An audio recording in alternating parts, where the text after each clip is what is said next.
Bonsoir à tous. Donc, je suis heureux de vous accueillir ce soir pour cette troisième édition, si je ne me trompe pas, donc de ce qu'on appelle entre nous la soirée des entrepreneurs. Donc cette année a été retenu le thème « La finance au service de qui ?» Alors on m'interroge toujours de savoir pourquoi l'Église ou l'évêque s'intéresse à l'entreprise.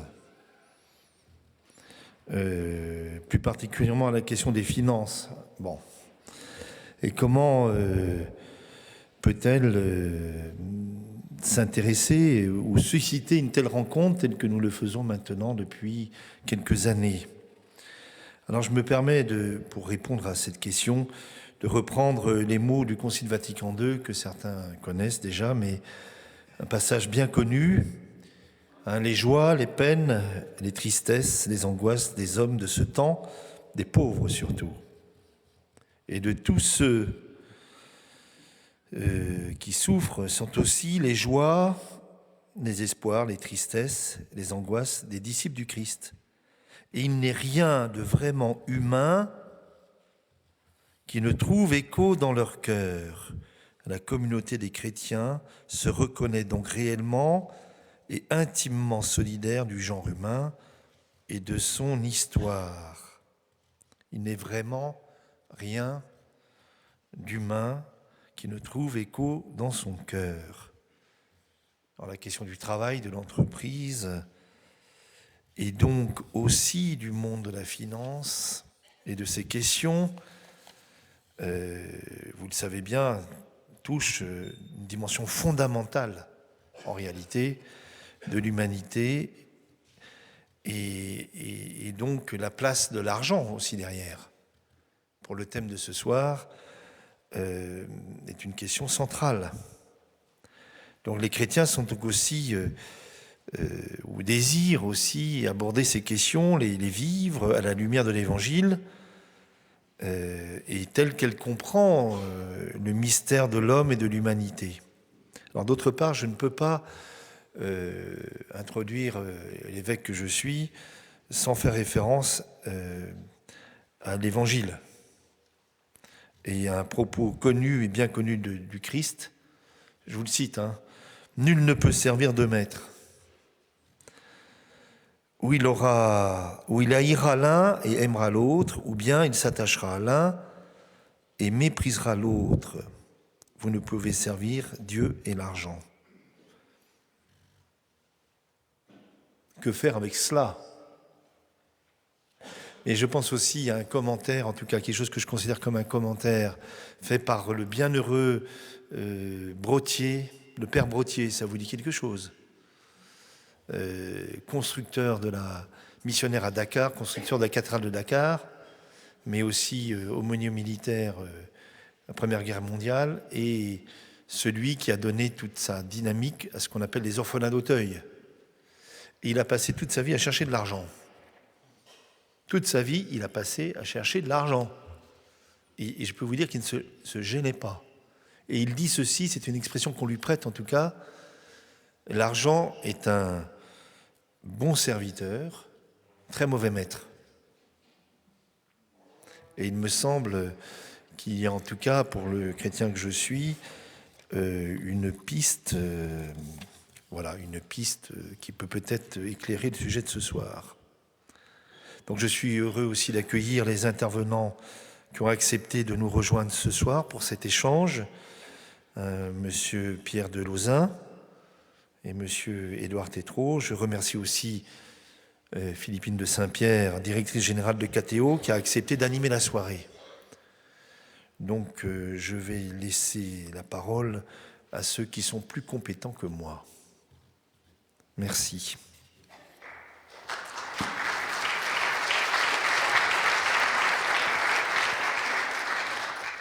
Merci beaucoup, Monseigneur. Je vais donc vous présenter un peu nos deux intervenants, nos deux invités ce soir.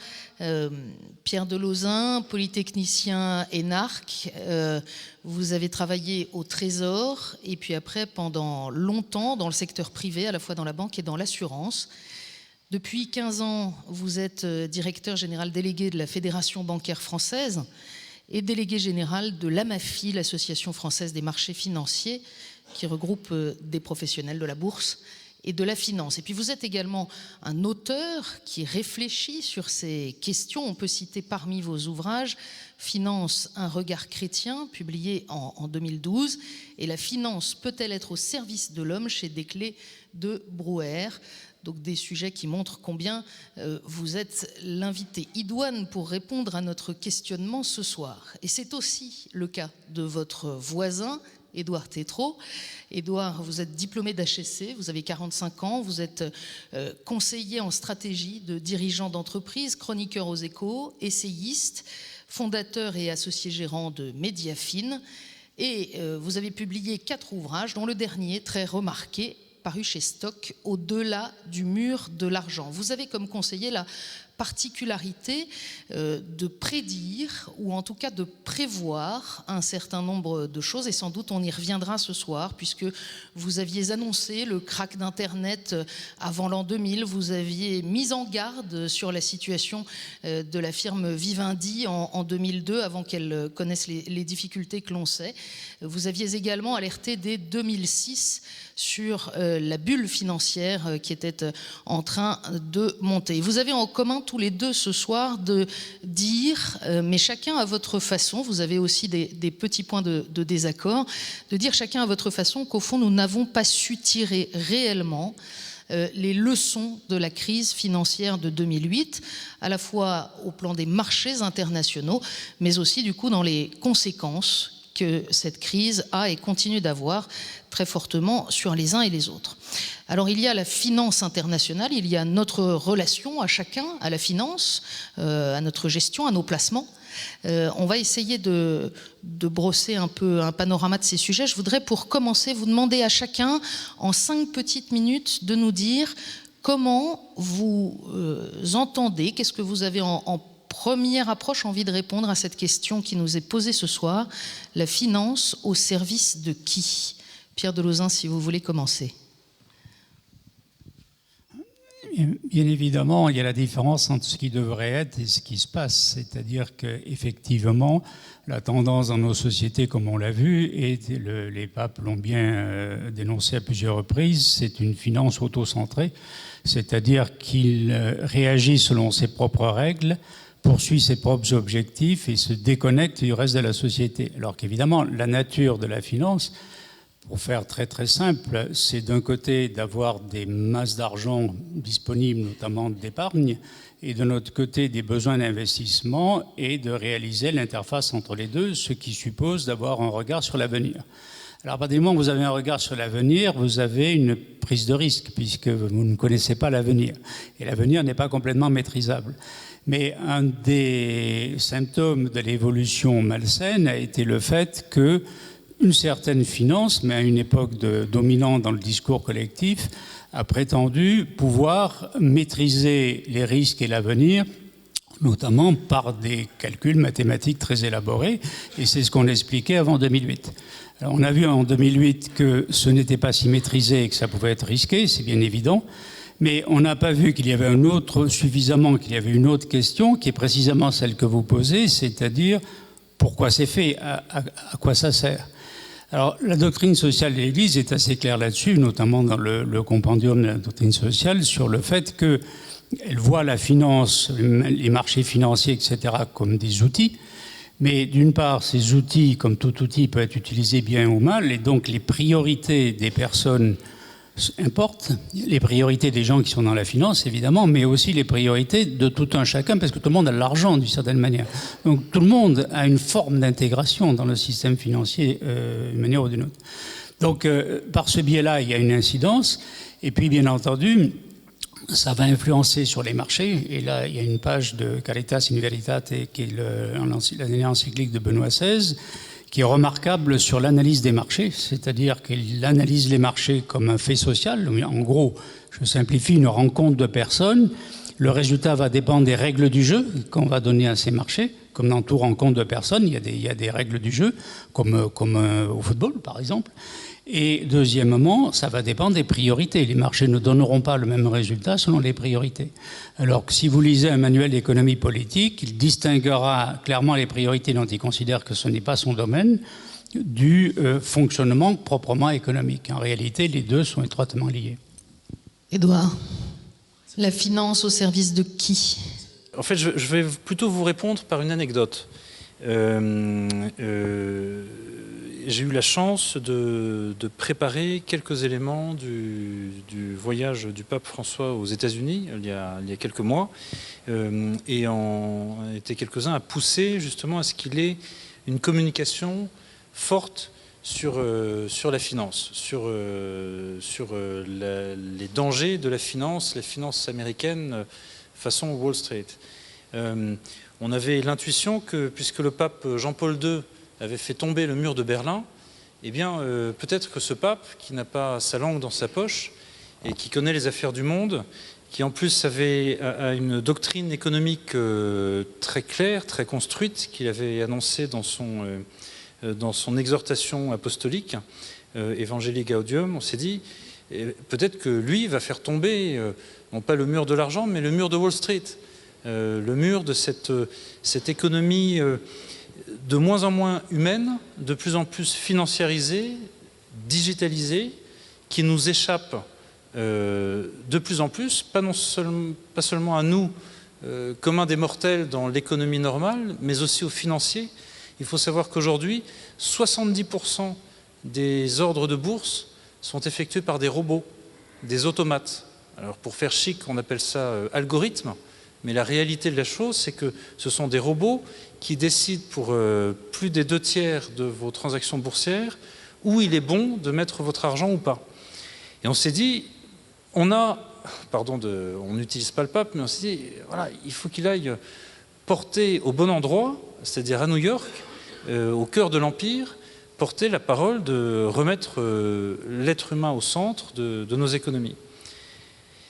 Je vais vous faire un aveu. Alors je raconte cette histoire, les préparations de ce voyage, les résistances des Américains dans mon livre qui sera présenté tout à l'heure, mais je vais vous faire un aveu. Nous, enfin ceux qui espéraient que quelque chose se passe, avons été déçus. Le voyage a été diplomatiquement remarquable et remarqué. Le discours le plus important qu'il a prononcé aux États-Unis, c'était au Congrès américain. Je vous le recommande, c'est un travail d'orfèvre sur la façon dont on essaie d'inclure tout le monde dans un projet, qu'il soit politique ou autre.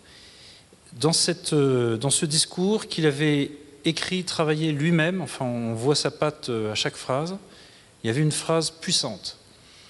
« Politics cannot be a slave to the economy and finance ». La politique ne peut pas être l'esclave de l'économie et de la finance. S'il y a bien un endroit dans le monde où on peut dire « Attention, hommes et femmes politiques, vous êtes pieds et poings liés aux intérêts de la finance », c'est bien le Congrès américain. Ce n'est pas de la propagande. J'espère que vous ne dites pas qu'un dangereux marxiste est venu s'inviter dans l'abbaye de l'Épau.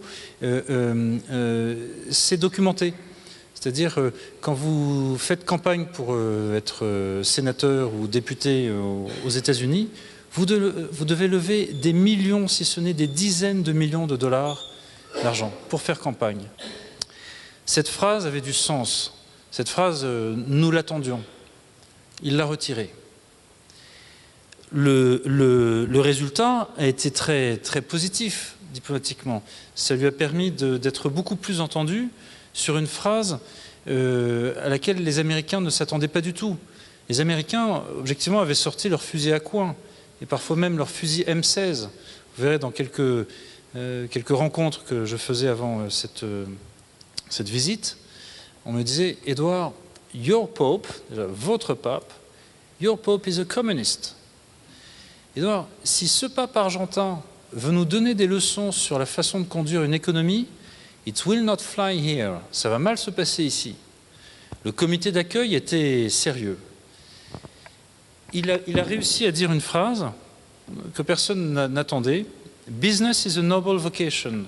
Faire des affaires, c'est une vocation noble. directed to producing wealth, improving our world. Bref, bon, qui est dirigé pour produire de la richesse et pour améliorer notre monde. Ça peut devenir une source profitable de prospérité dans les territoires dans lesquels les entreprises opèrent. Particulièrement if it sees the creation of jobs as an essential part of its service for the common good. Voilà, le business, les affaires, la finance, c'est une vocation qui n'est pas médiocre, elle est noble, particulièrement si elle permet de créer des emplois. Jobs first, people first. Cette phrase-là a été entendue. Elle a désarçonné les Américains. Ils se sont dit, mais en fait, il n'est pas complètement communiste. Alors pourquoi est-ce qu'il a enlevé la charge contre cette finance folle, cette finance déshumanisante? Mon interprétation est deux choses. C'est un, il ne voulait pas mettre en danger cette visite historique avec la première puissance du monde et un président américain. Vous savez, dans quelques mois, on va regretter Barack Obama. Hein. Un président américain qui termine un agenda de façon très noble sur beaucoup de sujets. Et je pense que la deuxième raison, c'est que le pape François, et il n'est pas le seul, pense que sur ces affaires de finances folles, eh bien c'est au pied du mur, ou alors lorsque le mur est tombé, que les personnes peuvent vraiment entendre et écouter. Entendre l'idée de « on ne peut pas continuer comme cela ». Il nous faut reconstruire un modèle économique et social qui remette vite l'être humain au centre. Regardez la façon dont l'ancien système nous a conduits à la catastrophe. Construisons un nouveau Bretton Woods avec des économistes des différentes religions, s'inspirant de l'option préférentielle pour les pauvres, avec aussi les financiers. Mais ça, c'est un autre sujet. J'ai largement débordé le temps qui m'était imparti, que j'ai un peu emprunté à Pierre de Lauzun, et qu'il m'en pardonne. Merci Édouard. Et on reviendra certainement sur cette idée que vous défendez d'un Bretton Woods autour des questions financières qui rassemble à la fois les financiers et les représentants des religions. Je voudrais revenir à notre sujet et signaler, même si vous avez raison que ça a moins d'impact, que la phrase qui n'a pas été prononcée par le pape au Congrès a néanmoins été maintenue dans le texte officiel de son discours. Je voudrais, Pierre de Lauzun, revenir à ce que vous disiez tout à l'heure. Il y a besoin de règles, mais les règles elles-mêmes, elles doivent être orientées à une finalité ou à des finalités dans la finance comme ailleurs. Oui, et on en a eu un exemple après la crise. On ne peut pas dire qu'il n'y a pas eu de mesures du tout. Il y a eu des mesures assez considérables. Mais ces mesures étaient concentrées sur des moyens techniques pour assurer plus de sécurité. Par exemple, les règles prudentielles, c'est-à-dire on demande aux banques d'avoir plus de fonds propres pour la même activité. C'est une bonne chose en soi, c'est-à-dire qu'il y avait un effet de levier énorme, et vous savez, quand il y a un effet de levier, c'est-à-dire énormément de dettes, on met en danger d'abord l'établissement lui-même, puisque étant endetté, s'il a un coup dur, il peut avoir un problème de solvabilité, mais on met en jeu le système puisque ça fait des dominos. C'est-à-dire s'il y en a un qui ne peut pas rembourser, son créancier a des problèmes et ainsi de suite. Donc on a pris des mesures qui étaient bonnes, qui ont eu un impact puisque la rentabilité des banques a nettement baissé. En même temps, il y a d'autres problèmes importants techniques qu'on n'a pas regardés suffisamment. Par exemple, l'organisation des marchés. On faisait allusion effectivement aux transactions, ce qu'on appelle high frequency trading, c'est-à-dire des transactions, quand vous avez des transactions tous les 10 millièmes de seconde. Bon, moi, dans mon association professionnelle, il y a des gens qui sont pour, il y a une majorité qui est contre. Il est évident, moi je leur explique, moi je veux bien, mais comment expliquer à quelqu'un à l'extérieur que le prix d'une entreprise change tous les 10 millièmes de seconde? Manifestement, ce n'est plus connecté avec le réel. Manifestement, donc, il y a des gens effectivement utilisant des algorithmes et des outils divers qui jouent entre eux, au sens joystick du terme. Et donc, même si à la limite, on pouvait prouver que ça apporte quelque chose au marché en termes de liquidité, ce que je ne crois pas, manifestement, ça pose un problème d'intégrité, c'est-à-dire du rapport du marché à sa finalité. Si la finalité du marché, c'est d'apporter de l'argent de la part d'investisseurs à des projets, puis ensuite leur permettre éventuellement de se dégager pour mettre l'argent ailleurs, il est évident que ça doit se faire au vu de la situation réelle, ce qui n'est pas le cas si on fait une transaction tous les 10 millièmes de seconde. Et ce genre de réflexion sur ce qu'est un bon marché financier, petite publicité, on a sorti aux EDC, la commission éthique financière que je préside, un petit cahier, qu'est-ce qu'un bon marché financier, un peu pour aider à cette réflexion. C'est-à-dire comment il est bon au sens plein, c'est-à-dire non seulement qu'il n'éclate pas ou qu'il n'y a pas de risque grave, mais aussi qu'il est en rapport avec sa finalité, ce pourquoi il y a un marché. Et là, la réflexion a été insuffisante. Et elle, évidemment, a été encore plus insuffisante en amont, c'est-à-dire sur le fait que vous pouvez mettre toutes les règles du jeu que vous voulez. À la limite, en dernière analyse, c'est des gens qui décident, c'est des personnes, soit individuellement, soit prises dans des entreprises, elles-mêmes prises dans un rapport mutuel, et que les choix de ces personnes importent. Ce qui est très exactement le message de la page de Caritas in Veritate que je citais, qui me paraît de ce point de vue extrêmement adéquat. Mais là, du coup, ce sont les priorités collectives déjà de ceux qui ont de l'argent d'une manière ou d'une autre. Ceux qui ont de l'argent, ce n'est pas uniquement les milliardaires. Quand vous pensez aux fonds de pension aux États-Unis, qui jouent un rôle majeur sur les marchés mondiaux, les fonds de pension, en dernière analyse, c'est l'argent des retraités ou des futurs retraités. Il est évident que si la priorité qui est donnée, les instructions données aux gens qui gèrent cet argent, c'est de dire, écoutez, on va vous étalonner le benchmark, comme on dit, sur le cours de bourse, et on vérifie régulièrement tous les 3 mois, forcément la gestion va être complètement à court terme. Et on s'en plaint derrière. Oui, d'accord, mais c'est ce qu'on lui a demandé. Donc, de même, si on a une comptabilité qui est dans ce qu'on appelle mark-to-market, c'est-à-dire qui prend le prix du marché instantané, parce qu'évidemment, celui qui gère va regarder le cours en permanence. Ce qui se passera dans 10 ans, c'est beaucoup trop loin. Donc, il y a un souci des priorités, déjà des priorités de savoir qu'est-ce que je juge prioritaire, et deuxièmement, quels sont les outils que je vais utiliser pour traduire ces priorités. Et là, effectivement, il y a eu beaucoup moins, et en même relativement peu, de réflexion collective. Ce qui fait qu'on est sur un système partiellement complexifié, rigidifié, renforcé par certains côtés, mais qui, sur des plans essentiels comme celui-là, n'a pas véritablement changé. La question du court terme, la question des règles du jeu, de la prise de conscience aussi. C'est paradoxal parce qu'on entend souvent dire, on dit souvent que la finance devient folle parce que justement elle devient de plus en plus purement financière et donc déconnectée de la vie économique. Et pour autant, on voit bien depuis 2008 qu'elle a des conséquences très évidentes sur la vie économique. Ce serait quoi les leviers aujourd'hui prioritaires, puisque vous parliez de priorités sur lesquelles il faudrait réfléchir? Je ne vais pas faire d'éloge de l'apocalypse, hein. C'est quand même des choses assez désagréables, mais on sent bien que ce n'est pas en surajoutant des régulations qui vont être en retard. Enfin, le contrebandier a toujours une longueur d'avance sur le douanier. Hein, comment est-ce que vous régulez un capital qui ignore les frontières, qui, comme le rappelait Pierre de Lauzin, est tradé, est échangé au millième ou 10 millième de seconde par des robots? Comment on fait? Comment Bon.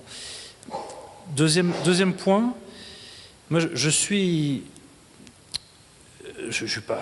voilà, j'ai 45 ans, c'était uniquement il y a 20 ans que j'ai commencé à apprendre la finance. Et je suis quand même stupéfait de voir que toutes les règles que j'ai apprises il y a 20 ans sont aujourd'hui caduques, et des règles fondamentales. Je vais vous en donner 3.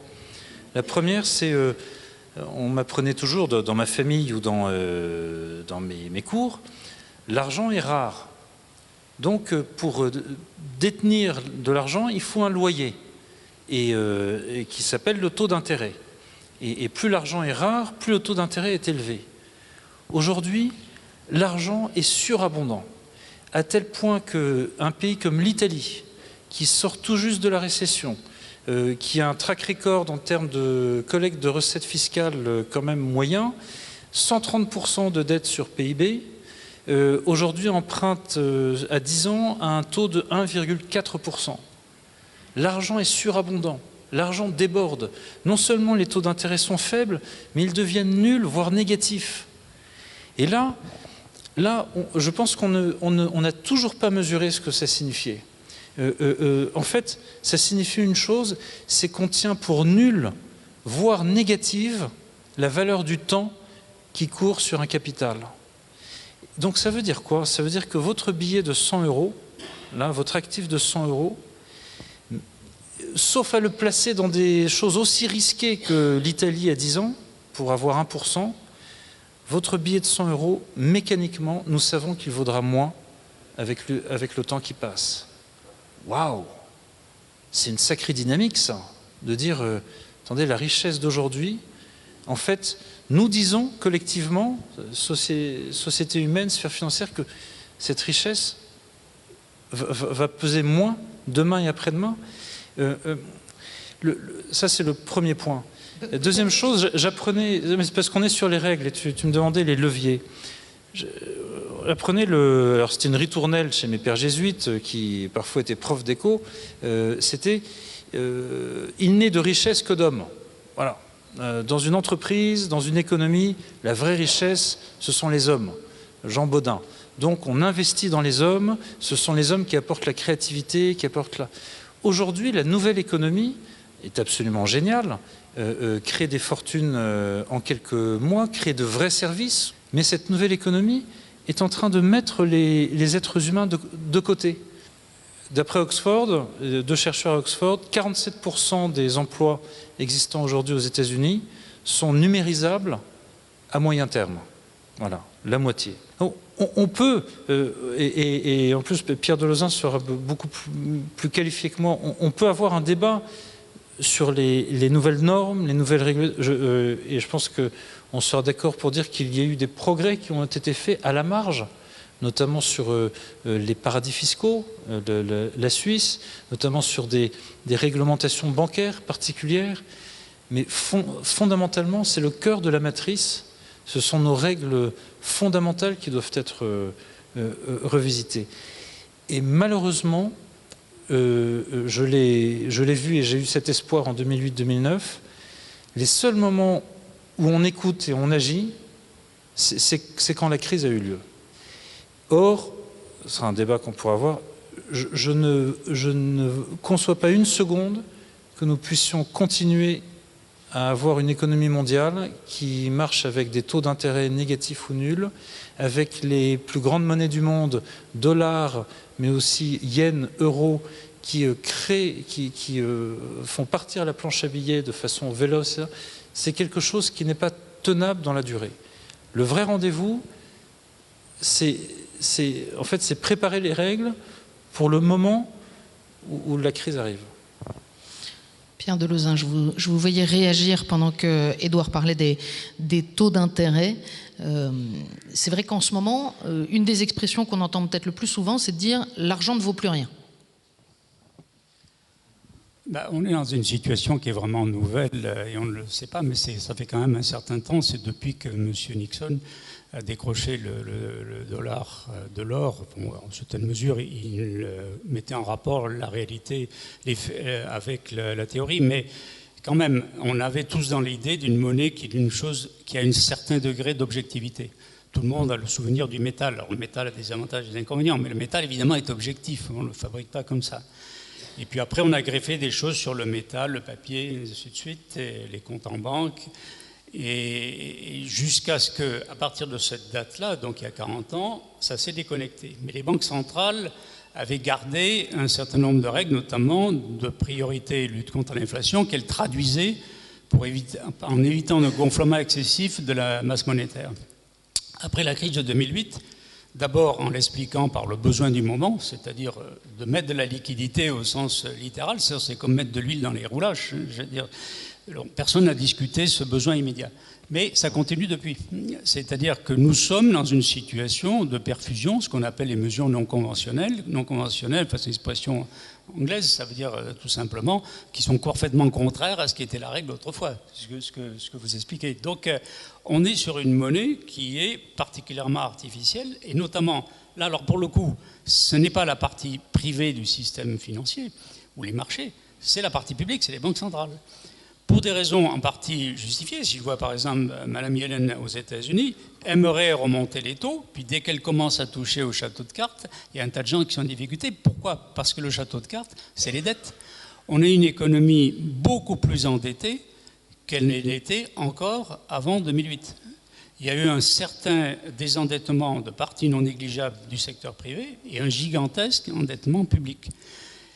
On le voit moins parce que comme les taux d'intérêt sont bas, évidemment, ça ne pèse pas beaucoup sur les budgets, mais évidemment, il y a toute la somme qui continue à s'accumuler. Et comme je l'ai expliqué tout à l'heure, en gros, on peut dire que toutes les crises financières sont à un degré quelconque une crise de la dette. Parce que si vous avez que des fonds propres purs, les fonds propres purs, vous perdez, c'est tout, vous perdez votre argent. Mais vous ne répercutez pas sur quelqu'un. Tandis que là, vous le devez à quelqu'un, donc vous lui nuisez à son tour et ainsi de suite.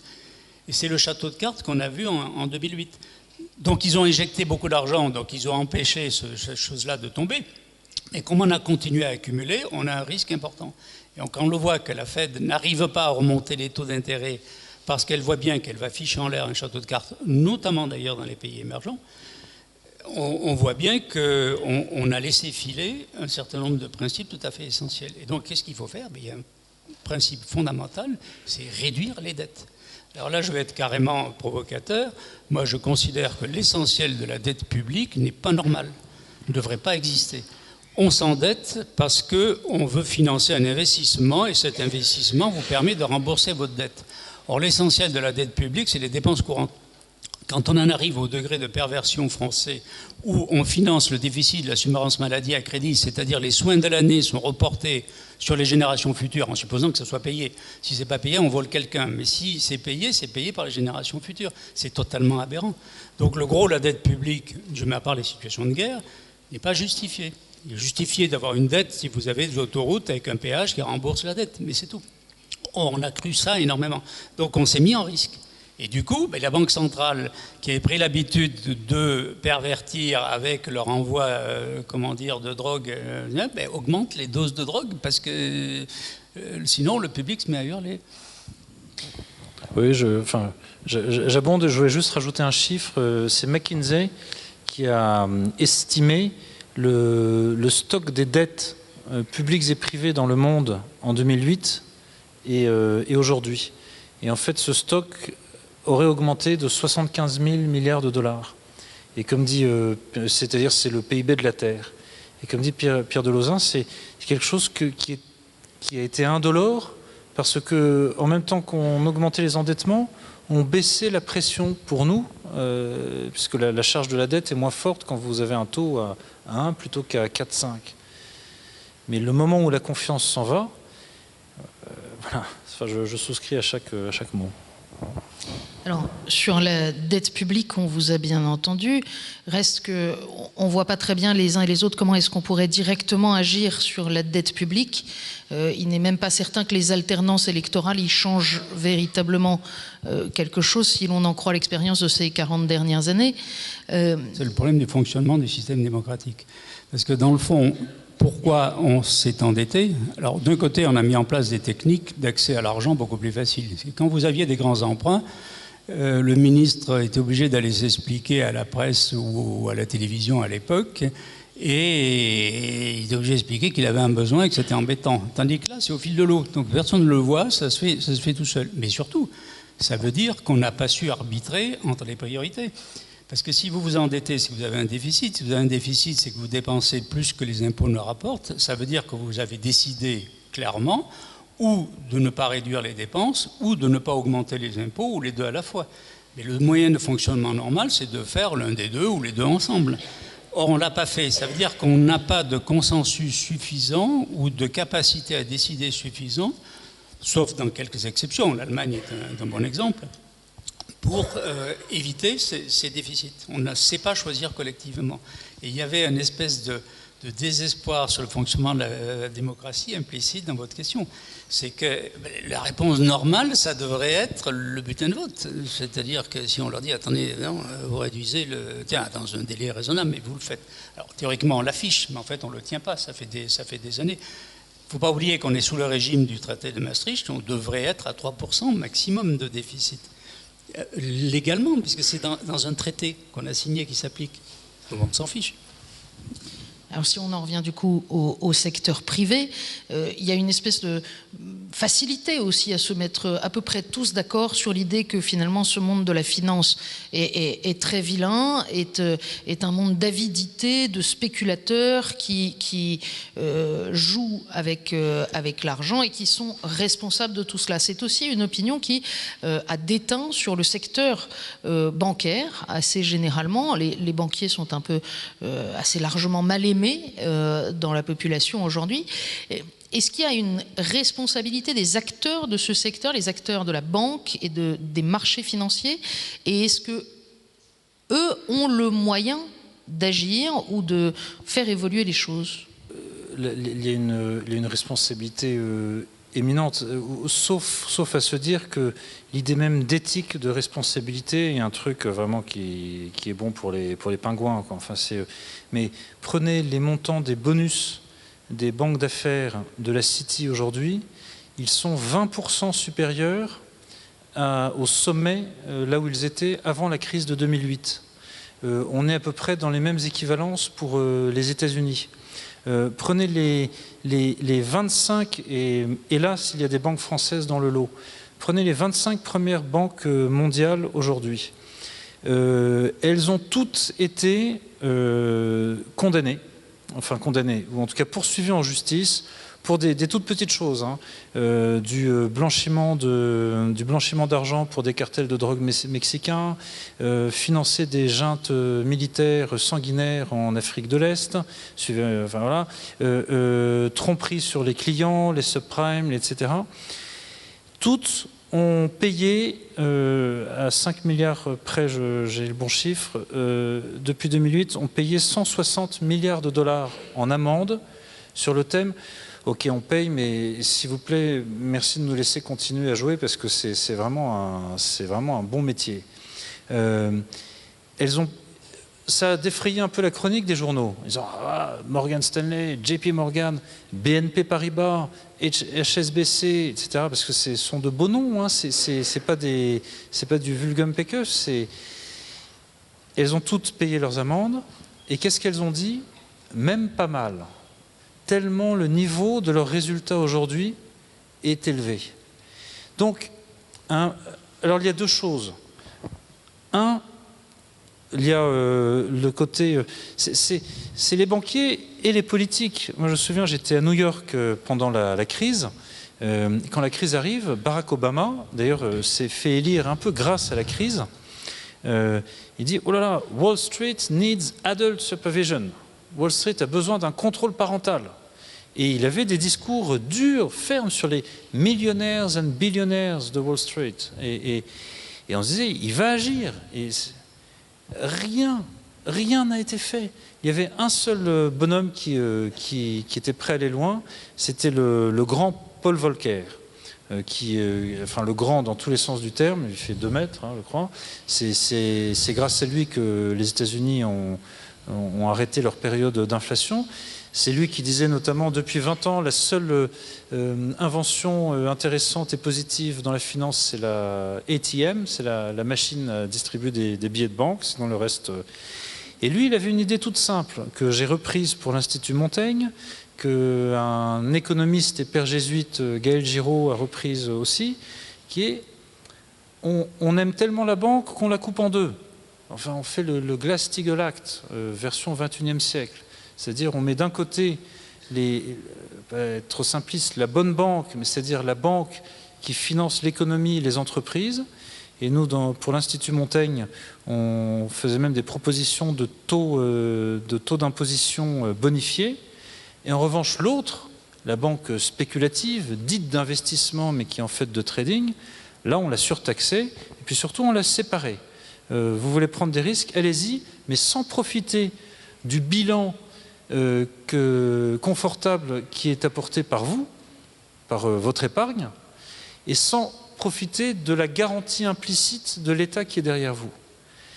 Tout cela a été détruit d'un trait de plume, d'abord aux États-Unis, et c'est des États-Unis qu'une réforme peut venir ou pas, mais aussi, il faut le dire, dans des pays où les marchés bancaires, normalement, se comportaient mieux, notamment la France.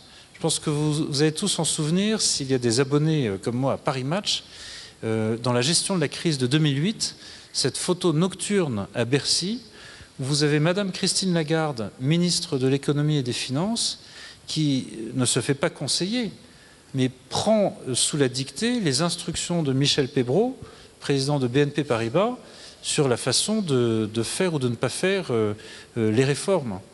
Je ne comprends toujours pas pourquoi l'État français, à la faveur de cette crise, n'est pas devenu actionnaire même temporaire, nationalisation temporaire des établissements de crédit, comme cela a été le cas en Suède notamment, pour après remettre le ludion à l'endroit.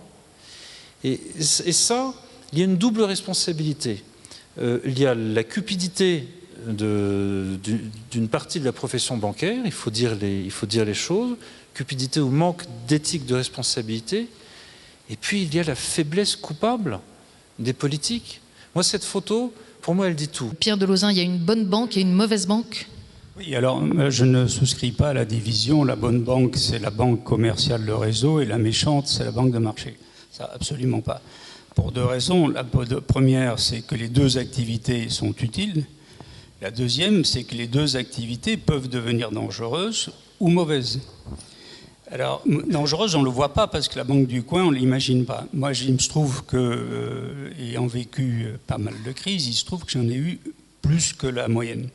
J'ai dirigé une banque qui était le deuxième sinistre bancaire français. J'étais dans le rôle de la femme de ménage, et donc j'ai assez bien vu comment ça se passait. Ça n'avait rien à voir avec les marchés. Le Crédit Lyonnais, ça n'avait rien à voir avec les marchés. La grande crise des savings and loans américains qui a fait perdre des centaines de milliards, d'ailleurs, aux contribuables, ce n'était pas les marchés. La grande crise latino-américaine dont je m'occupais du Club de Paris, ce n'était pas les marchés. Donc la banque classique, etc., peut être tout aussi dangereuse, tout simplement parce que vous prenez un risque sur l'avenir, vous prêtez à quelqu'un, et si en plus vous le faites de façon moutonnière et excessive, comme les banquiers le font souvent, vous prenez un risque surmultiplié. Et vous prenez d'autant plus de risques que vous sentez à sécurité. Les plus gros risques, ce n'est pas le marché des actions. Si le marché des actions n'est pas à crédit, il n'y a pas de risque. De risque pour l'ensemble de la société. Il y a le risque pour chacun de perdre son argent, évidemment, mais il n'y a pas de risque pour l'ensemble de la société. En revanche, quand, par exemple, la crise latino-américaine, le président de banque disait un pays ne fait jamais faillite, ce qui veut dire que comme tout bon Américain, il n'avait aucune idée de l'histoire, puisque les mêmes pays, 20 ans plus tôt, avaient répudié leurs dettes, mais il était en confiance. Dans la crise de 2008, on a deux éléments qui mettaient en confiance, les notations des agences de notation et le fait qu'il s'agissait d'immobilier.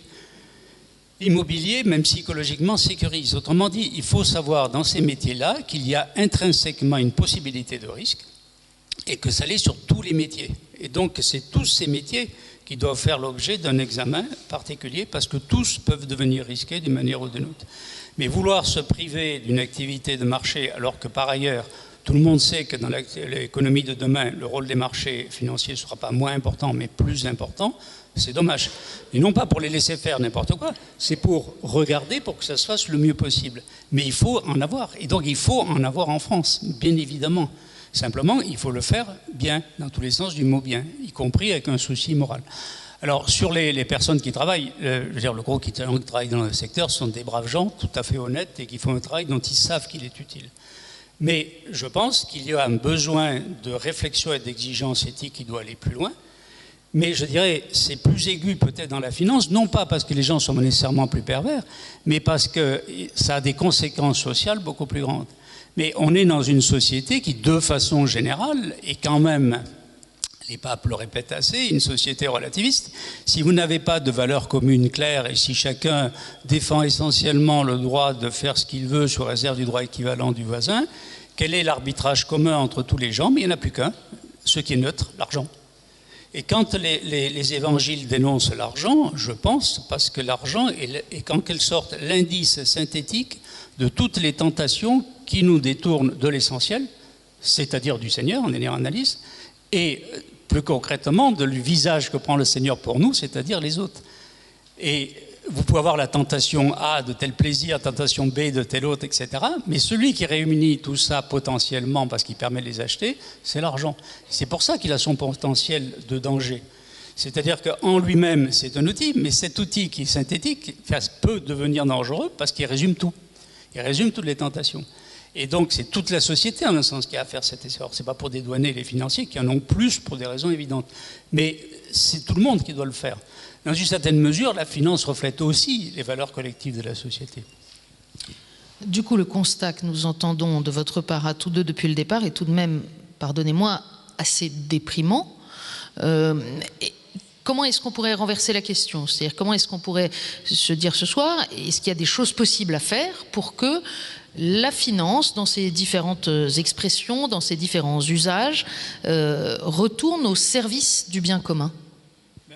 Ça dépend de plusieurs niveaux, parce qu'évidemment, comme je l'indiquais, c'est une culture collective, dans une certaine mesure, qu'il faut changer dans le secteur et en dehors. Alors, si on le dit comme ça, oh là, ça devient absolument énorme. Mais on peut agir de manière... Il y a évidemment quand même la voie politique, malgré la désespérance que nous avons tous, mais quand même, on peut en parler. Les politiques ne s'emparent pas assez du sujet. Ben, c'est vrai que quand vous venez expliquer après la crise que vous avez renforcé les fonds propres des banques, vous pouvez en parler. Si vous commencez à parler de la manière d'organiser les marchés financiers à TF1, les gens zappent. Donc, ce n'est pas un discours facile pour un politique. Donc, il y aura un besoin que les politiques s'en emparent, mais s'en emparent intelligemment. Moi, ce qui m'avait frappé, c'est que l'Église médiévale, quand elle a vu la naissance de l'économie et de la finance, qui est un énorme milieu catholique, je le rappelle, en Italie, quand ils s'y sont intéressés, ils ne se sont pas dit « je balance d'en haut des prescriptions morales », ils ont dit « j'ai des exigences morales et je regarde ce qu'ils font » pour voir ce qui est bon et pas bon dans ce qu'ils font. Donc, ça suppose donc d'analyser, de rentrer dedans. Les anathèmes ne servent à rien. Il faut rentrer dedans et dire « attendez, non, ça, ce que vous faites là, c'est bien. Ça ne va pas du tout. » Donc, si possible, vous le faites de vous-même. Si vous ne le faites pas de vous-même, on va essayer de le faire par des réglementations. Mais il y a un besoin de rentrer là-dedans.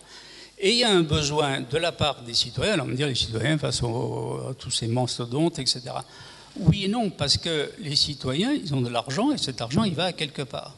Et c'est évident que la question se pose moins pour la personne qui a vraiment très peu de moyens. Mais dès que quelqu'un en a un petit peu plus, qu'est-ce qu'il fait avec cet argent? Alors déjà, la question se pose en allant dans un supermarché. Quand vous allez dans un supermarché, vous procédez à des choix, vous envoyez un signal au marché. Vous êtes responsable de ce signal. Ce n'est pas très grave, évidemment, mais enfin, vous envoyez un signal.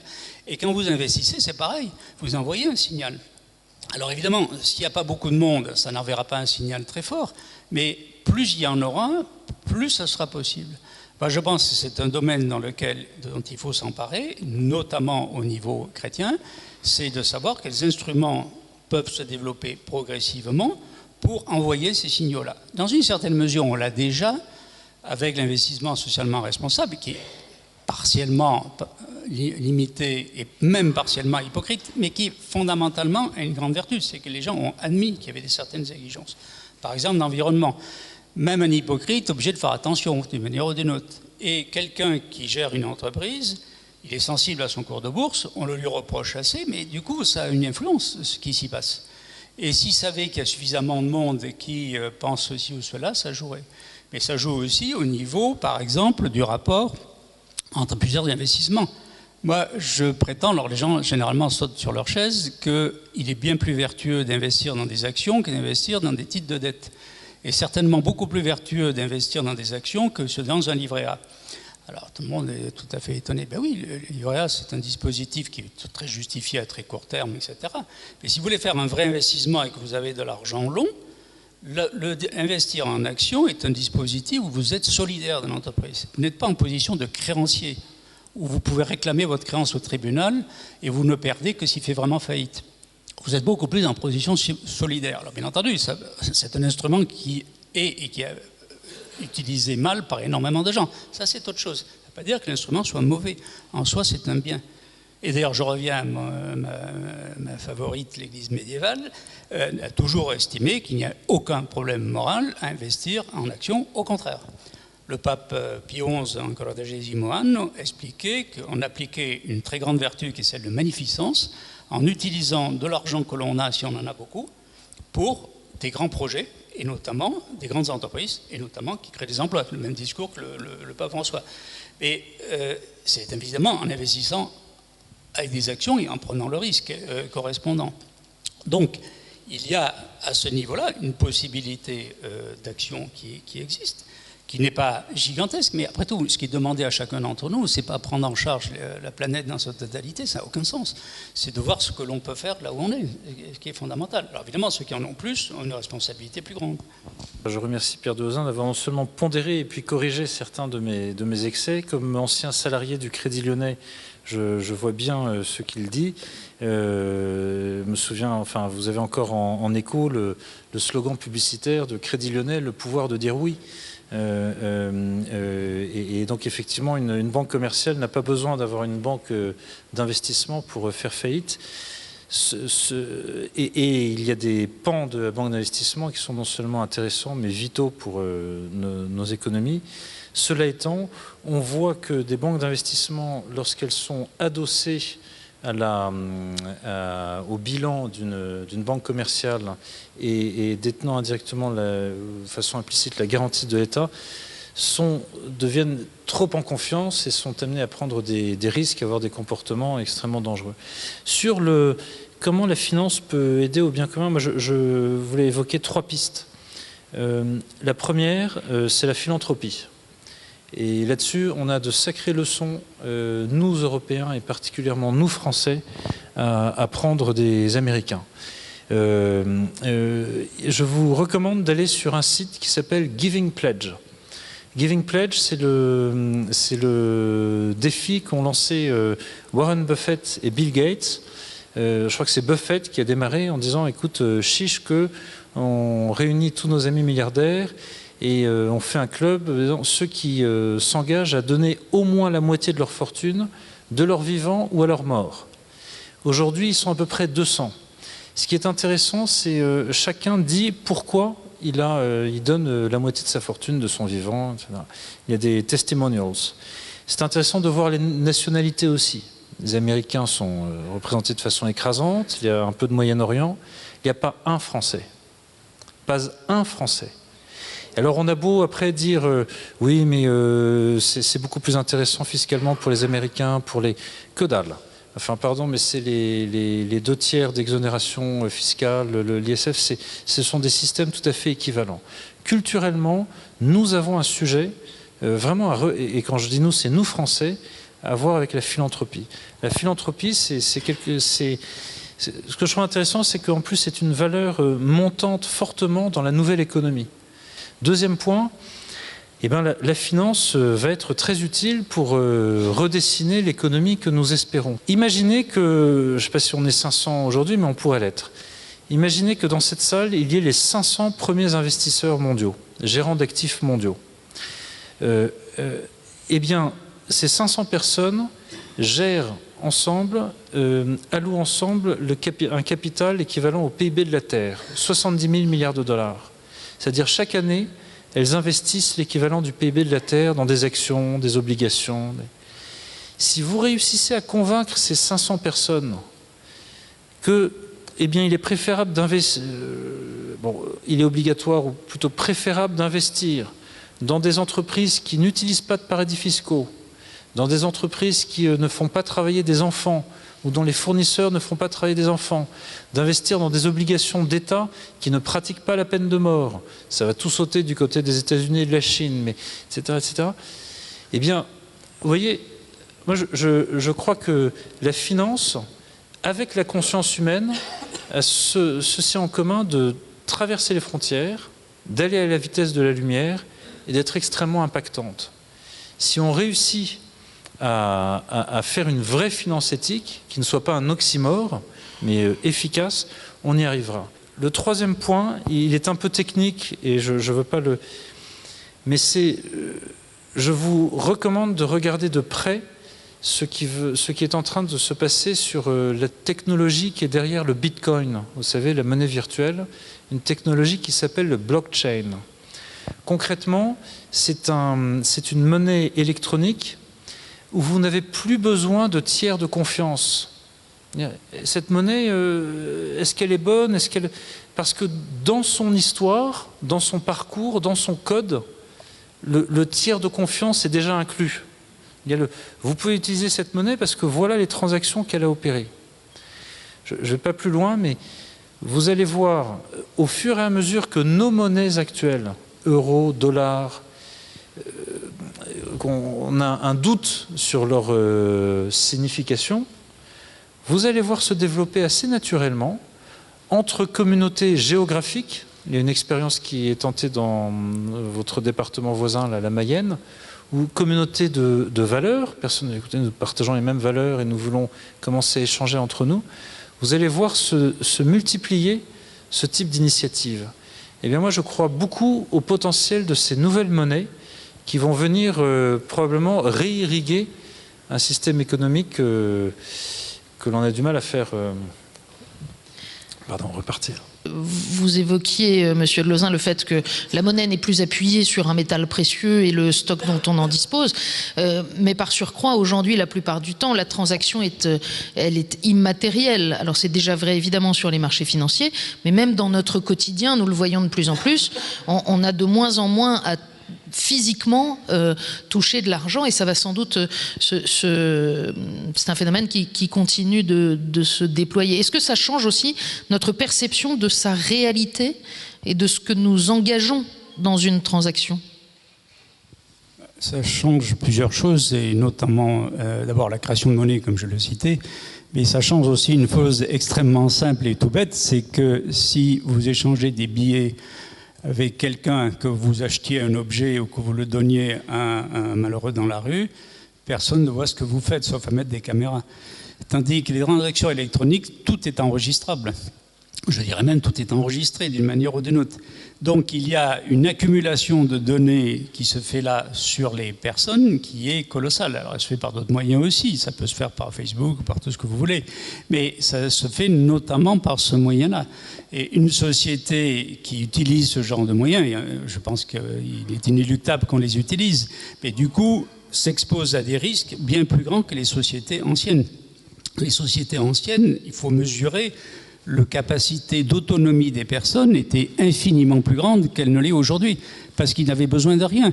Le paysan dans son coin, il pouvait être embêté par des gens de l'extérieur, mais fondamentalement, il vivait sur des choses qu'il maîtrisait complètement. Tandis qu'aujourd'hui, c'est beaucoup plus difficile, et cet extérieur vous regarde. Alors ça va bien au-delà de la finance, évidemment, mais je pense que c'est le point principal du changement. Et donc la question est de savoir comment se prémunir collectivement contre les inconvénients de ça, évidemment. Puis sur l'autre risque, évidemment, c'est qu'on dépend du coup des systèmes. Et les systèmes, ça peut être fragile. C'est-à-dire que, par exemple, dans les hypothèses de guerre, il y a la guerre électronique, qui est évidemment de mettre la pagaille dans les systèmes de l'autre. Si par exemple vous effacez d'un coup toutes les données des banques, ça va être assez compliqué pour reconstituer qui a quoi. Plusieurs questions qui nous sont transmises par le public. Que pensez-vous du financement participatif? Est-ce qu'il y a une économie financière solidaire, de proximité, qui peut se développer et être efficace? Oui, clairement. D'abord, elle existe déjà. Hein. Il y a des sociétés mutualistes, alors, qui ont plus ou moins gardé leur réalité de mutualiste, mais c'est déjà là. Un autre phénomène intéressant est le crowdfunding. Et puis la fintech, l'autre point, mais là sous le contrôle de... Parce que tout le monde n'est pas complètement familier du crowdfunding. Crowdfunding, c'est plutôt que de lever des fonds avec de très grands donateurs, de très grandes institutions. On va demander à 1000 personnes de mettre 10 euros ou 100. Et la fintech, donc les nouvelles technologies à usage financier, vont être intéressantes parce qu'elles vont désintermédier beaucoup de grandes institutions. Est-ce que ces éléments que cite Édouard Tétrault sont quelques-uns des signes aussi d'une prise de conscience, d'une réappropriation de l'économie et de la finance? Non, il y a un bon côté et un mauvais côté. Le bon côté, c'est que le financement, moi j'appelle ça le financement par la foule, crowdfunding, par la foule, crowdfunding. C'est le financement participatif, qui est le nom officiel. Mais Ce qui est bien, c'est que les personnes, du coup, ont la possibilité de faire des choses qui n'étaient pas possibles, c'est-à-dire lancer un appel public, qui était classé autrefois appel public à l'épargne. Il faut voir que si vous émettez des actions, des obligations, vous avez des règles extrêmement lourdes, d'ailleurs beaucoup trop lourdes pour les entreprises petites et moyennes, mais puisqu'on a fait les mêmes que pour les grosses, ce qui n'est pas raisonnable, mais vous avez des règles qui visent à protéger les épargnants. Tandis que là, on est à règle minimale. Autrement dit, c'est aussi un lieu où des escroqueries importantes peuvent se développer ou des imprudences. Il y a les deux à la fois. Mais il y a un élément fondamentalement positif qui est précisément cette réappropriation. C'est-à-dire que les gens se disent, eh bien, tiens, mon argent, je vais essayer de le prêter. Alors, ça peut le prêter ou l'investir dans le boucher du coin ou dans un projet qui me parle, qui a un sens pour moi, et ainsi de suite. Ça, c'est plutôt bon. Alors, ceci dit, pour le moment, c'est surtout intéressant pédagogiquement et comme élément assez partiel de recréation d'un certain tissu. C'est tout petit, hein. C'est tout petit, ça ne draine pas l'ombre du début des sommes qu'il y a dans le système principal, canalisé, régulier. C'est vous-même qui évoquiez tout à l'heure la question de ce que chacun peut faire, puisqu'aucun d'entre nous ne dirige l'autorité des marchés financiers. Vous évoquiez la question de savoir comment on consomme, au fond, à quel type d'entreprise on donne son argent, et on voit que chez les jeunes générations, notamment, c'est quelque chose qui est peut-être de plus en plus présent. Et vous évoquiez évidemment où est-ce qu'on investit. Alors, c'est une espèce de tarte à la crème, notamment dans les milieux chrétiens, mais est-ce que ça veut dire que lorsque je place de l'argent, je dois chercher un fonds éthique présenté comme tel ? Je pense que c'est mieux. D'abord, il faut vérifier ce qu'on appelle éthique, parce que toujours le même Benoît XVI rappelait que sous le terme d'éthique, on vend des marchandises assez variées et assez curieuses. Mais l'idée elle-même est bonne. Le fait qu'on parle de fonds éthiques, c'est bien en soi au départ. Alors après, évidemment, il faut regarder ce qui est marqué sur la boîte et, si possible, aller renifler de quoi il s'agit. Mais l'idée est bonne. Logiquement, ça devrait presque être l'inverse. Il devrait y avoir essentiellement des fonds éthiques, c'est-à-dire il y a un minimum de souci du fait que l'argent va être bien utilisé, c'est-à-dire qu'en plus des exigences de rentabilité qui sont complètement légitimes, on les insère dans un ensemble plus vaste d'exigences. C'est-à-dire, je prends par exemple, j'achète vos actions, mais quand même, vous respectez un certain nombre de règles, vous faites des produits de bonne qualité, vous les vendez à un prix correct, vous n'exploitez pas des enfants ou des gens dans des pays pauvres, et ainsi de suite. Un ensemble de règles dont certaines sont assez évidentes, d'autres plus élaborées, mais ça paraît élémentaire. Donc ce souci est totalement central. Et ça peut envoyer un signal croissant au marché. Ça le fait déjà, en ce sens que un patron de grande boîte ne peut pas expliquer, comme on pouvait le faire il y a encore quelques dizaines d'années, moi, il n'y a qu'une chose qui compte, c'est la valeur actionnariale, la shareholder value, point à la ligne, c'est-à-dire le maximum d'argent pour les actionnaires. Il ne peut pas dire ça comme ça publiquement, même aux actionnaires. Donc il y a au moins l'avantage de l'hypocrisie, c'est l'hommage du vice à la vertu. Donc on reconnaît que, oui, ça je ne peux pas le lire. Et si je ne peux pas le lire, je ne peux pas complètement dévier. Et plus la pression est importante, plus effectivement le comportement peut aller dans le bon sens. Donc ça, c'est vraiment un souci essentiel. Mais, comme je le disais, il faut la bonne éthique. Et c'est là où, à mon avis, nous, notamment catholiques, c'est-à-dire chrétiens en général, d'ailleurs chrétiens, on n'est pas au niveau, on n'est pas en retard sur les autres, mais on n'est pas au niveau de ce que la foi impliquerait. On devrait être en avance des troupes. Alors on l'a été dans une certaine mesure. Il faut voir que tout ça a été lancé par des chrétiens à l'origine, soit aux États-Unis, soit ici en France. Il y a notamment une sœur, Nicole Reid, qui a été tout à fait centrale. Donc il y a eu un rôle important dès le début de communauté religieuse. Mais au niveau du public plus large, laïque, je dirais, on n'est pas assez avancé là-dessus. Et pour faire ça, il faut faire deux choses, c'est-à-dire être plus exigeant, mais se dégager d'inhibition.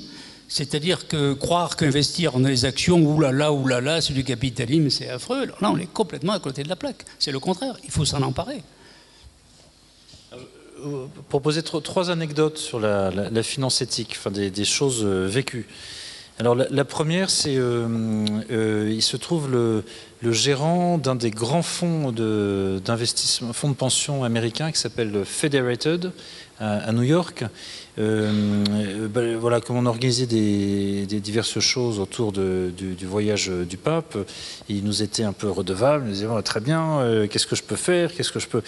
Et donc on l'a pris au mot, on a dit écoutez, vous gérez 400 milliards de dollars d'actifs, et si sur ces 300-400 milliards, vous faisiez un fonds éthique reflétant les valeurs, les attentes de la doctrine sociale de l'Église. Et je veux dire, c'était vraiment un catholique dévot qui faisait plein d'actions à Manhattan auprès des pauvres, même s'il n'y en a plus beaucoup des pauvres à Manhattan, mais voilà. Et alors il nous regarde et il nous dit I will never do that. On était un peu ah bon, pourquoi? Et jamais je vais faire ça parce que d'abord, si j'applique à la lettre la doctrine sociale, etc., ça veut dire par exemple que je vais jamais investir dans un laboratoire pharmaceutique parce que peut-être que certains auront des pilules soit pour l'avortement, soit pour des choses qui ne sont pas en accord avec notre foi. Et résultat, ça réduit mon champ des possibles pour l'investissement. Je vais être plus mauvais que mes camarades. Je ne le fais pas. Mais en revanche, bon. Non mais ça fait réfléchir. Deuxième anecdote, ça c'était au début de ma vie de banquier. J'étais dans une banque d'affaires à Londres. Et puis on pose la même question. Est-ce que vous avez un ethical fund c'est une banque très éthique qui s'appelait Schroders. Et l'autre nous dit non, nous les ethical funds ça ne nous intéresse pas. En revanche, on a créé, alors c'était pas le vrai nom, on a créé un Bastards Fund. Le fonds vraiment des salopards, quoi. Et alors qu'ils ont habillé autrement, je crois qu'ils l'ont appelé fonds agressifs ou aggressive investment, etc. Et là-dedans, vous aviez tout. Les armes, le tabac, la pornographie, enfin c'était le fonds épouvantable, pardon monseigneur. Et ils disaient, mais simplement, on reverse 20% de notre performance à des œuvres de charité. Ah! Non mais oui, le débat est là.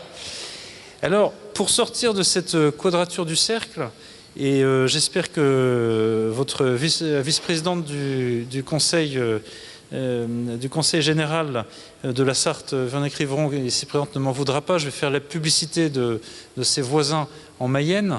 C'est le séminaire d'Evron, vous savez, qui est financé quasi totalement par un fonds éthique de la banque Mescart, qui s'appelle, géré par Mescart, qui s'appelle Procléro, et qui cherche autant que possible, effectivement, à répliquer les attentes de la doctrine sociale de l'Église.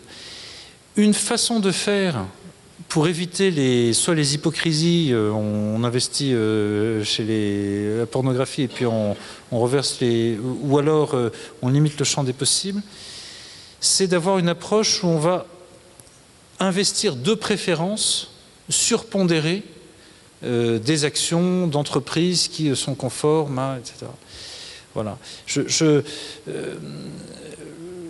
La surpondération, sous-pondération d'actifs, quand vous commencez à parler de dizaines de milliards de dollars, ça peut vraiment avoir des impacts forts.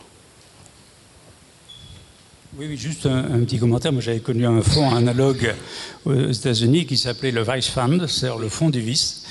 Et j'avais découvert ça à une émission de télé où j'étais supposé défendre les banques face à des gens scandalisés. Et on me sort le Vice Fund, le type explique effectivement. Alors là, il appliquait Vice Fund carrément. Et il comparait avec un fonds en Floride qui s'appelait Ave Maria. Et donc tout un programme. Et le type à Icahn, il dit, regardez, le résultat du Vice Fund, c'est tout autre chose que le Ave Maria. Sauf que le Ave Maria, il est à peu près sur la moyenne donc, de son objectif, c'est-à-dire comme les indices. Le fonds Vice Fund, c'est que c'est la figure. Hein. Donc il y a quand même une certaine logique. Mais sur l'idée d'investir dans n'importe quoi et de donner, c'est typiquement une des erreurs actuelles de dichotomie. C'est-à-dire, je fais quelque chose de mauvais et je me rattrape en donnant. Toute la théologie morale, et je dirais la morale élémentaire, a toujours crié contre ça.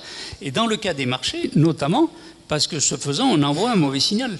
Parce que si j'achète les valeurs, par exemple, mettons, du tabac ou la pornographie aux États-Unis, et ainsi de suite, j'encourage ces activités, puisque je soutiens le cours, je fais monter le cours, j'exprime une demande. C'est comme si j'achète des films pornographiques eux-mêmes plutôt que d'acheter des Bibles. Si j'achète des Bibles, j'envoie un signal au marché, les Bibles, c'est demandé.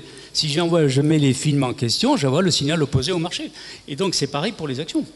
Donc il a péché tous les jours en envoyant un mauvais signal. Quand je dis péché, c'est pas uniquement un niveau religieux, c'est un niveau que tout le monde comprend. Je veux dire, même les non-croyants, c'est complètement évident.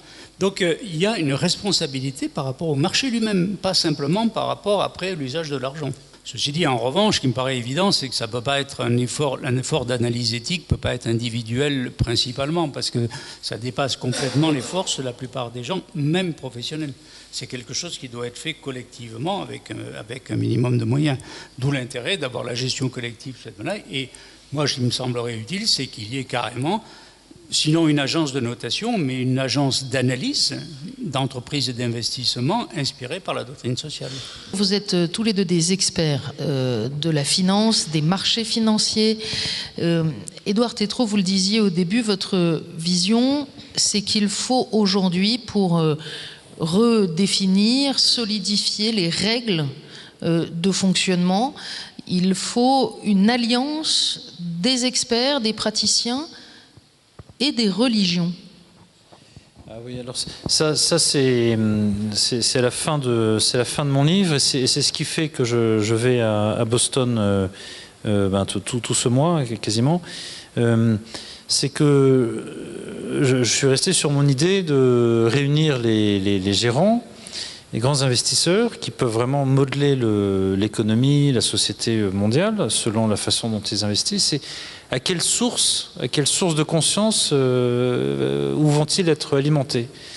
Et moi, je regardais la doctrine sociale de l'Église, et puis un ami juif me dit, écoute Édouard, t'es gentil, mais enfin si tu veux embarquer tout le monde, il faut vraiment embarquer tout le monde.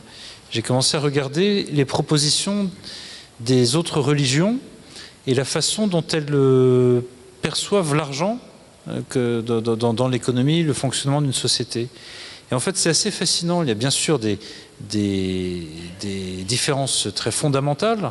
Il y a des différences irréconciliables dans le domaine social, notamment sur la place de la femme dans la société.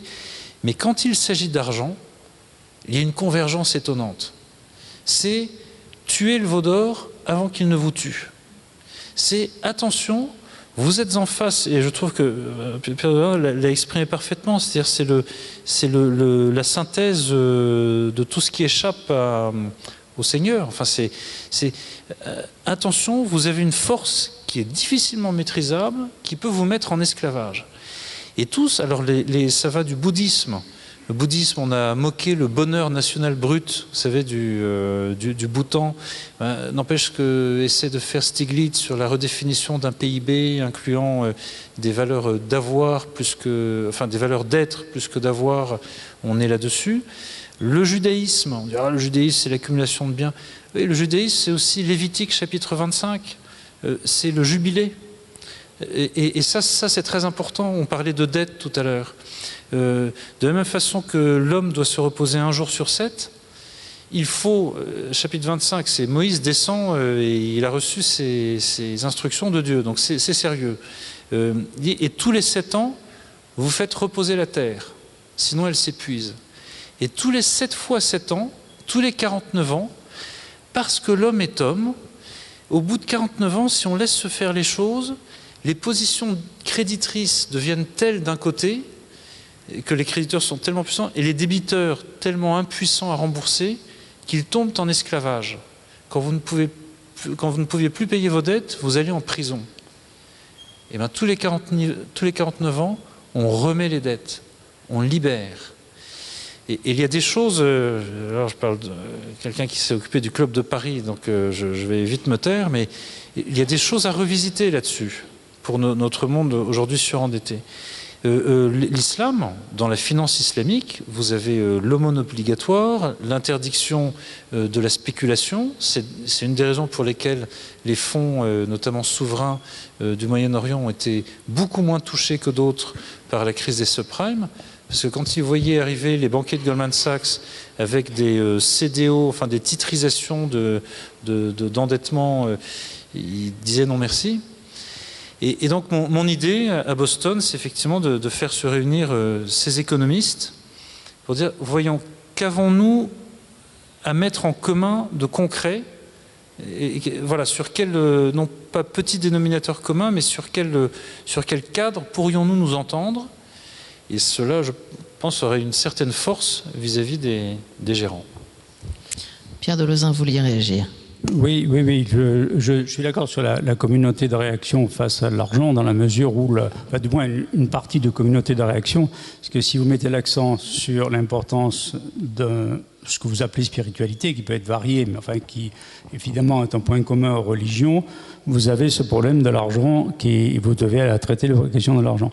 Ceci dit, je pense que l'essentiel du boulot, c'est aux chrétiens de le faire. Non pas par devoir moral, mais parce que c'est le cœur de leur religion. Moi, il y a une chose que j'ai remarquée qui n'est pas assez dite.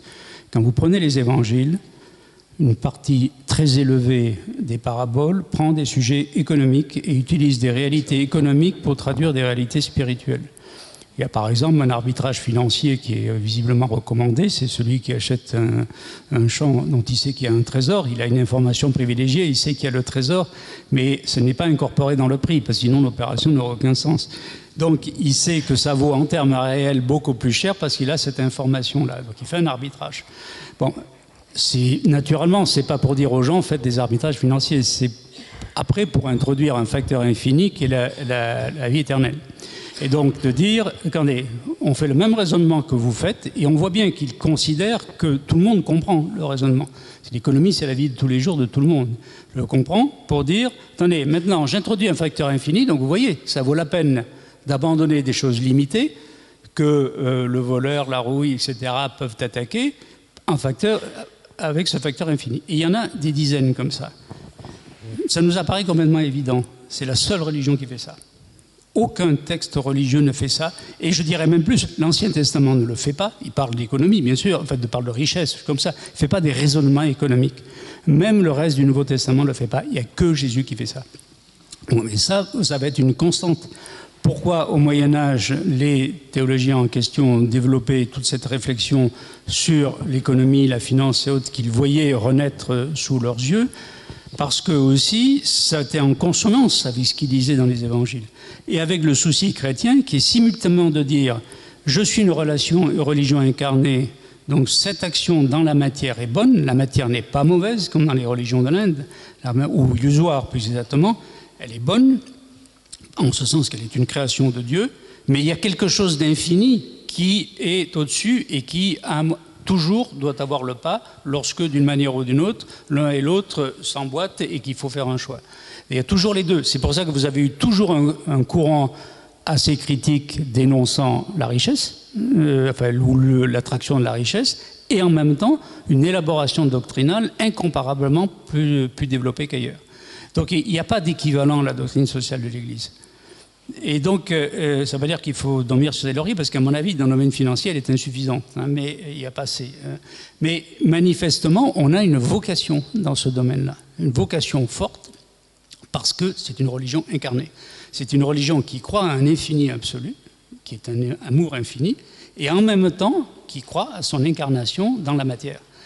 C'est-à-dire que cet infini absolu, en même temps, c'est incarné dans de la matière, et dans de la matière réelle, qui n'est pas une illusion. Ce n'est pas comme les avatars de Vishnu, parce que là, c'est une illusion. Là, c'est une réalité. Et donc, on a une tâche tout à fait particulière, tout à fait significative. On retiendra cette invitation une fois de plus à agir. Je rappelle du reste que vous avez, parmi les ouvrages dont vous êtes l'auteur, publié Finance, un regard chrétien qui a été récompensé par le prix de la Fondation Centesimus Annus, qui est une fondation qui dépend directement du Vatican. À propos de livres, rappelons donc vos ouvrages. Édouard, je suis sûr que vous allez arriver à montrer le vôtre à la caméra. Je montre de Pierre de Lauzun ici. La finance peut-elle être au service de l'homme? C'est aux éditions des Clés de Brouwer. Édouard Levôtre, Au-delà du mur de l'argent, c'est aux éditions Stock. On va rester avec cette invitation maintenant à conclure, adressée à Monseigneur Le Sceau, et une question que je n'ai pas posée, mais qui a été posée aussi, puisqu'on a beaucoup parlé des monnaies. Pourquoi est-ce que l'Église ne crée pas sa propre monnaie fondée sur des valeurs communes? Voilà, merci en tout cas à tous les deux d'être venus ce soir. Alors je ne vais pas répondre à la question, mais pourquoi pas au fond? Mais à charge, parce que l'Église, je vous rappelle, c'est pas simplement les évêques. Si j'ai bien compris, non? Bon, donc la question est adressée à chacun d'entre nous. D'autre part, en pensant à cette soirée, puis en vous écoutant, ce matin, je me venais en mémoire, et je me permets aussi de citer l'Écriture, après tout, un texte qui est bien connu, qui est le dialogue avec le jeune homme riche. En réalité, dans certaines versions, c'est le jeune homme, parfois c'est simplement l'homme riche, que vous connaissez tous, non? C'est que la question de l'homme riche à Jésus, c'est d'abord la question, ça commence comme ça, la question, que dois-je faire pour avoir en héritage la vie éternelle? Donc c'est la question du sens ultime de la vie. Ou, pour le dire peut-être autrement, c'est la question du bonheur. Le bonheur en plénitude. Et je vous rappelle que la réponse du Christ est en plusieurs parties. La première, c'est d'abord, pourquoi m'appelles-tu bon? Dieu seul est bon. C'est-à-dire qu'il nous pose d'abord face à la bonté de Dieu, la bonté de la création, la bonté des biens, la bonté de l'acte créateur et de Dieu à notre regard à l'égard de l'humanité, et la bonté qu'est l'humanité et la création. Et puis, la seconde partie, le deuxième étage de la réponse, c'est... Je pense qu'en fait, en vous écoutant, je me dis, mais il y a un lien entre tout cela. C'est... Connais-tu les commandements? Et il ramène aux commandements, qui sont tous les commandements qui ont rapport à la personne. Tu ne tueras pas, tu ne porteras pas de faux témoignages, tu honoreras ton père et ta mère, enfin, tous les commandements qui font appel à la vérité de la relation. Tu ne mentiras pas vis-à-vis de l'autre. Non? Et le jeune homme ou l'homme riche, parce que ça ne s'adresse pas qu'aux jeunes, dit qu'il a vécu cela depuis son enfance, et comme disait Jean-Paul II, je ne suis pas sûr que nous serions capables de dire tous la même chose. Donc c'est un homme absolument remarquable. Et la question qui suit, et vous irez voir le texte, il y a plusieurs versions, mais que me manque-t-il encore? Et la réponse, et c'est à celle-là que je veux venir, parce que c'est comme ça que la pensée m'en est venue, la réponse c'est, si tu veux être parfait, il te manque une seule chose. Alors c'est là que c'est surprenant, c'est vends tous tes biens, donne-les aux pauvres et suis-moi. Alors moi je me suis toujours posé la question, pourquoi le Seigneur lui dit pas, donne tous tes biens et suis-moi. Il dit, vends, et alors j'ai pas compris grand-chose au commerce, mais vendre, c'est tirer un profit, non? Un bien, c'est faire fructifier son bien, donc c'est tirer un profit. On est bien d'accord. Donc l'Église n'a pas de problème avec le profit. Vraiment, mais c'est très important. Et en plus, le profit, vendre, c'est une responsabilité vis-à-vis des biens. Par contre, le profit est orienté à quoi? C'est ça la question.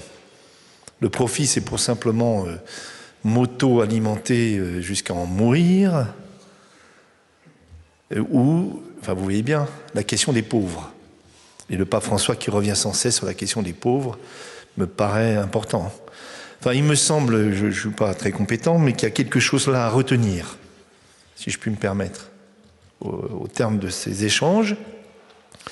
L'autre point, simplement, j'ai relu quelques passages de Laudato Si, donc la dernière lettre qui a été d'ailleurs, en laquelle on a fait quelques références pendant ces échanges, qui n'est pas simple, enfin qui est sur l'écologie, mais vous savez, c'est l'écologie, c'est pas simplement de savoir si on mange bio ou pas. C'est la question du rapport à la création, de la place de l'homme dans cette création, son rôle.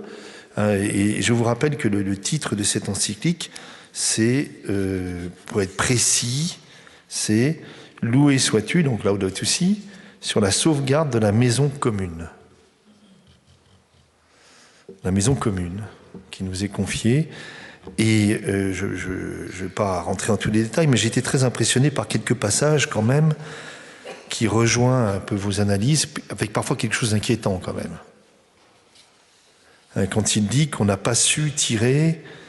je vous permets, la politique ne doit pas se soumettre à l'économie. Celle-ci ne doit pas se soumettre au diktat ni au paradigme d'efficacité de la technocratie.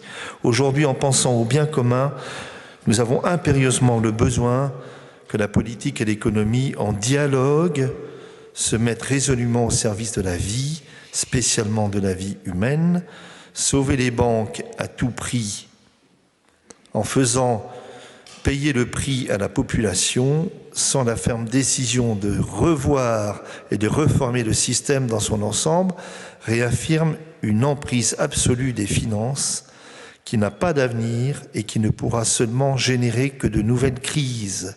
Après une longue et coûteuse et apparente guérison, la crise financière de 2007-2008 était une occasion pour que le développement d'une nouvelle économie, plus attentif aux principes éthiques, et pour une nouvelle régulation de l'activité financière spéculative et de la richesse fictive, mais il n'a pas eu de réaction qui aurait conduit à repenser les critères obsolètes qui continuent à régir le monde. Enfin, je ne veux pas vous faire du pape François jusqu'au bout, mais c'est une invitation, si je puis me permettre, à ce que les uns et les autres, on travaille ce texte, on se l'approprie, et jusqu'au bout, il me semble qu'il y a là quelque chose d'important. Pendant que les uns sont obnubilés uniquement par le profit économique et que d'autres ont pour seule obsession la conservation ou l'accroissement de leur pouvoir, ce que nous avons, ce sont des guerres ou bien des accords fallacieux pour préserver l'environnement et protéger les plus faibles. Est-ce que ça intéresse, c'est ce qui intéresse le moins les deux parties. Là aussi, vaut le principe, l'unité est supérieure au conflit. Donc je vais m'arrêter là. Je me suis posé la question tout de même, ce qu'il y a d'angoissant, parfois même dans vos propos, excusez-moi, pour l'homme de base que je suis, je me suis dit, à quelle conversion, pour employer le mot, cette angoisse, ces questions, parfois même ces difficultés, nous appellent-elles ? Et puis je pense une conversion, c'est jamais uniquement celle des autres. Si j'ai bien compris, on ne peut convertir que soi-même. Et donc je pense que c'est une question qui peut nous travailler tous d'une manière ou d'une autre. Je me permettrai aussi au terme de cette soirée de remercier encore les uns et les autres, la participation des intervenants de ce soir, mais aussi je voudrais remercier le conseil départemental, Véronique Riveron qui est parmi nous ce soir, pour l'accueil ici, cette fois-ci, mais aussi les autres années. Et voilà tous ceux qui contribuent à la possibilité de ce type de rencontre, en espérant qu'elle ait une utilité, ce que je crois, parce que je pense que déjà le fait de la relation et d'un dialogue exigeant est une bonne chose. Merci.